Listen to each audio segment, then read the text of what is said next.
Hi everyone, welcome to Channeling Love. My name is Diane and this is your angel message for today. Today I'm going to start with a message from the Little Book of Daily Guidance. And I haven't actually tuned in yet to find one, so I'm just going to connect. And I'm seeing 13.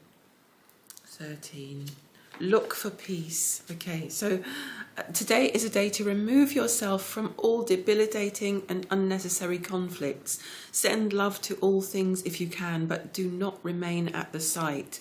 So this is really about letting go of people, places and things that tend to wind us up a little bit. Anything that presses your buttons, anything that triggers you, anything that seems to be trying to draw you into a conflict. This is a day to look for a peaceful solution, to look for peace, to move away from that. Don't get drawn into the drama, don't get triggered, don't get pulled in, don't get, sometimes people, it's almost as if certain people like to get a reaction. This is a day when we're being called not to do that, because we need that vital energy for the things that we're creating, the things that we're doing. And if ever there was a time to turn the other cheek, it's today. Turning the other cheek doesn't mean we've been taught to believe. It doesn't mean that you're asking the person to slap you. It means that what you're saying is, I'm not going to step into this drama with you and create more karma, because I'm here on a higher mission than this. So I'm just not going to get drawn into that energy.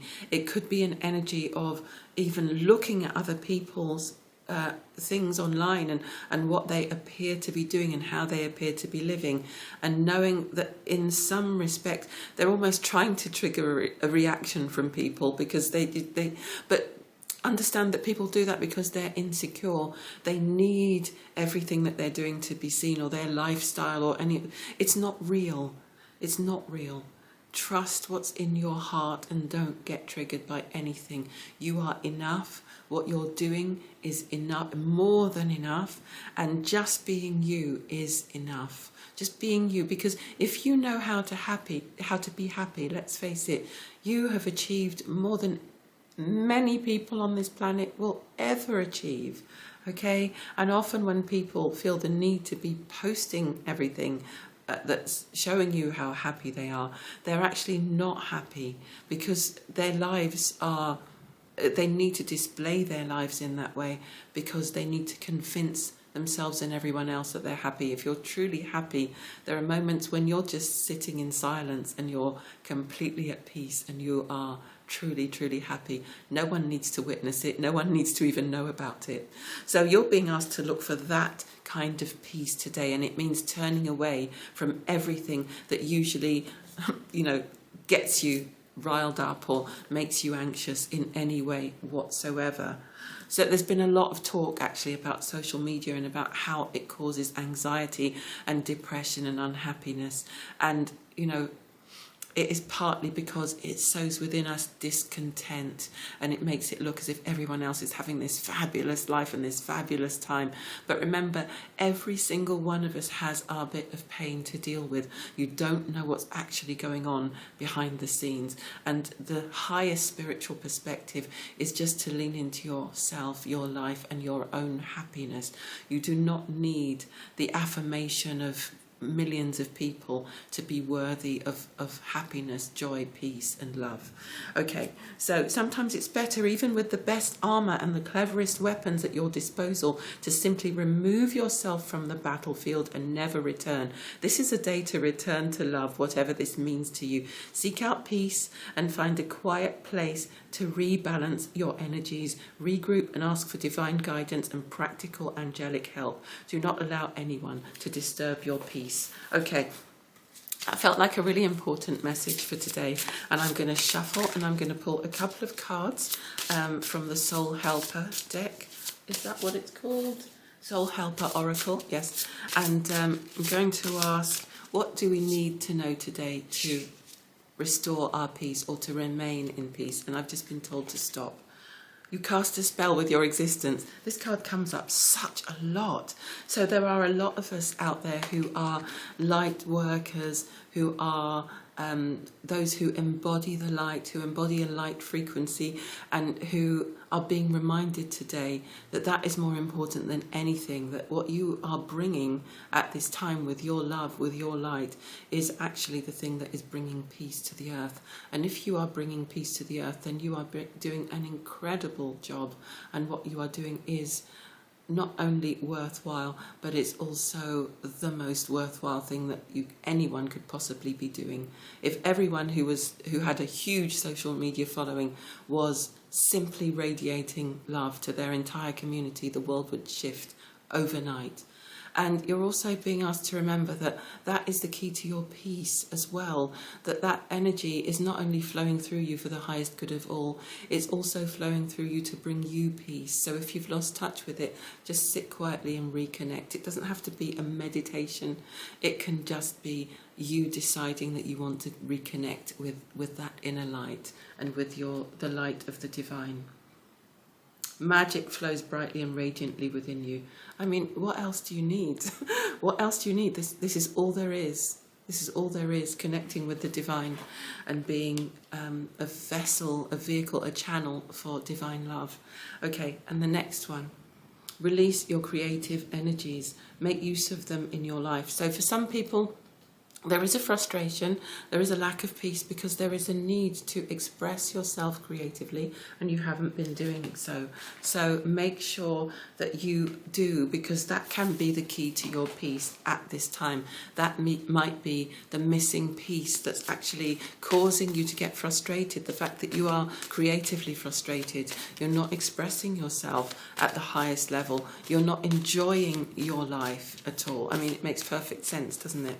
Okay. I'm going to do a very quick pick a card, and I want for us all to meditate on this message today because it feels really important, because if you allow yourself to get pulled out of your peace, then you're less effective as a vehicle, as a vessel, as a channel of peace. Okay, and we all get triggered. I'm not preaching here, I'm saying I know what it's like because I experience it. Okay, so stop. So pause the video for a while and decide what your group is, 1, 2 or 3. Breathe, everyone. Let's breathe. Group number 1. How can you find peace? Overcoming difficulties. Group number 1. The worst is behind you and you are surmounting any previous challenges. So if you are at this stage getting, frustrated or het up or anxious, please remember how far you've come. You've come this far and you're at the stage where it's almost all behind you. For some of you, it is all behind you. So there's absolutely no point continuing that saga of anxiety, of frustration. You can let go of everything now. You are overcoming, you are winning the battle, and you are very soon going to be able to just melt into the peace that you've been craving for a very, very, very long time. I'm hearing somebody out there, it's been about 10 years. Somebody else, there's about a 20-year period that feels as if it's been not peaceful at all. And I know what that's like. It's very, very sad when we feel as if we've given up huge swathes of our life and our time being caught up in difficulties. But remember, you are overcoming now and you are moving into peace. Okay. Take the learnings, take the lessons and leave the pain behind. Okay, group number 2, prosperity. Prosperity brings peace sometimes, group number 2, because some of your struggles have been to do with abundance, to do with your material reality. So the message here is your material needs are provided as you follow your intuition and manifest your dreams into reality. So you have a dream, number 2. You need to trust that it can help you to achieve the prosperity and the abundance that will bring you that peace and freedom. People say money doesn't bring happiness. The lack of money can bring an awful lot of trauma and unhappiness and despair. And who is it that says money doesn't bring happiness? It's often the wealthiest people. wealthiest people in the world that say that. It's a fallacy. You know, I want all the light workers and teachers and healers out there to have material abundance, including myself, because then you can relax, you are more effective, you have more to offer, you have more time on your hands to create, to offer. You're not stressed, so you can stay in a higher vibration. You can buy, you know, foods that are highly nutritious, that support you in your journey, that support your spiritual growth and your development. And, you know, I know that it's not everything. And I know that ultimately the support that we receive from Spirit is the highest form of abundance we can possibly aspire to. And I know that God is the support, the source of all abundance, and that all our needs are met ultimately. You know, we all have those moments when we don't know what's going to come next. And then seemingly out of nowhere, something comes along to give us that support. Having said that, the stress that can come from not having that support is you know, quite horrifying sometimes. So I'm just going to say, you know, group number 2, if that is something that's concerning you at the moment or that you're worried about, focus on your plan, focus on your dream, and know that at some point you will find that peace by fulfilling that dream and by having all of your material needs met and taken care of. But it's also a message from the divine and from your angels to be at peace now, because they are taking care of you. And have you noticed that things somehow always work out? They want you to find peace in that and know that all is well. Group number 3, clear your space. You need to let go of some things in the past that are around you that are disturbing your peace, even unconsciously, because you might have forgotten where you acquired these items. You don't remember that they're connected to people, places and things in the past that were not for your highest good, but they're still there in your life, in your environment, emanating the energies of that time, the times that you were unhappy, the times that you wore that dress and you were incredibly sad, or you were being shouted at, or you were being, you know, upset in some way. All of those things, old photographs, old ancient things, things that you've bought in charity shops that maybe have other people's energies in them because you haven't cleared them and cleansed them properly before wearing them. Old things that belong to other people, that belong to people that you don't want to keep a connection with. I'm not talking about things that are passed down by relatives that actually create a powerful psychic link with them. You know, your loved ones, that you want to keep those things close to you. You want to wear those special necklaces, or you want to keep that ring on a chain around your neck. Those are different things.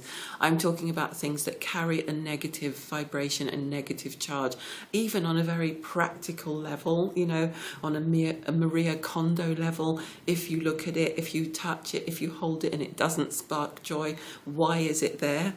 Even if it doesn't spark joy, you know, is it useful to you? Is it useful? Does it make you feel bad? Does it just remind you of the date that you never got to go on? You know, you bought that outfit for a date thinking this was going to be amazing. This was the guy and it was about to happen. And, you know, constantly looking at that pair of shoes and thinking, ugh. You know, let's get rid of those then. Allow new energy to come in, you know, allow space for what is ready to take shape in your life to come flooding in. The message says get rid of clutter, clear the energy around you, and use feng shui. Yeah, for some of you, feng shui is going to be very important as well. So do a little bit of research into that. Maybe you're going to become a feng shui practitioner. Maybe that's something that will bring you a lot of peace as well. But absolutely, everything we have in our space is constantly taking up psychic space, mental space. It's just, you know, it's noisy, it's inconvenient, it's demanding attention. So keep your possessions down to a minimum if you can. The things that you have around you, maybe just put some things in storage if you want to keep them, if they're important to you, but don't necessarily have them around you. And for some people, there are other energies you need to clear from your life. It could be in the form of habits that you need to let go of. There could be groups, there could be people who, you know, the energy of that just isn't right for your growth anymore. bad habits that need to go, poor thinking. It can be clearing any kind of clutter, the clutter in your mind, the clutter in your heart, the past that you need to release, any clearing work that you need to do, shadow work that you need to do, energy clearing that you need to do. Okay, that's it, everyone. Thank you so much for being here today. Thank you for connecting with me. Thank you for liking, sharing and commenting on the video, for passing on this information to anyone who will find it useful as well. Also for clicking any of the links below this video that will allow us to work together, or for you to support this channel and help it to grow. All of that is so very much appreciated. Thank you, thank you, thank you. And we will be back soon. Bye for now. Bye.